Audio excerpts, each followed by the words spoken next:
மக்களே, இன்று ஒரு கதை சொல்ல போகிறேன். இந்த புரட்டாசி மாதம்லாம் பெருமாளுக்கு தளியல் போடுறாங்கல்ல, பெருமாள் தளியல் போடுறாங்க, விரத நாளில் எல்லாமே செய்கிறாங்கல்ல. அந்த புரட்டாசி மாதத்தில் அலமேலு மங்கா தாயாரம்மா ஏன் அடிவாசலில் இருக்காங்கங்கிறதுக்கு ஒரு சின்ன கதை இருக்குது. அது என்னென்னா, ஒரு சின்ன துவையல் கதை தான். வந்து அலமேலு மங்கா அம்மா என்ன பண்ணாங்க, தளியலுக்கு எல்லா சாப்பாடும் ரெடி பண்ணிட்டாங்க. பெருமாள் வந்து சீக்கிரம் தளியல் எடுத்து போய் நீர்லா விட்டு சாப்பிடணும் அப்படின்னாரு. அப்போ அம்மா சொன்னாங்களாம், தாயாரம்மா பெருமாள்கிட்ட, இருங்க துவையல் அரைக்கலைங்க, அடிவாசலில் வந்து கருவேப்பிலை இருக்குது, போயிட்டு கருவேப்பிலையை பறிச்சுட்டு வந்து துவையல் அரைச்சி வைக்கிறேன் அப்படின்னாங்களாம்.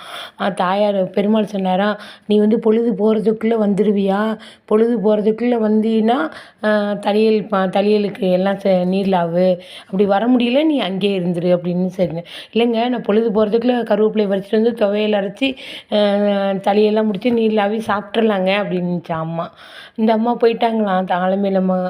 அலமேலம்மா வந்து இறங்கிட்டாங்க. கீழ் திருப்பதிக்கு தானே வரணும், கீழே வரணும். அலமேலு மங்காபுரத்துக்கு வந்தாங்களாம். கருவேப்பிலை பறிச்சுட்டு வீட்டுக்குள்ளே அங்கே போகிறதுக்குள்ளேயும் பொழுது போயிட்டான். பொழுது போனால் வரக்கூடாதுன்னு சொல்லிட்டாங்கல்ல, அதனால தான் தாயாரம்மா அலமேலு மங்காபுரத்தில் கீழே இருக்காங்களாம். ஸோ தேங்க்யூ நண்பர்களே.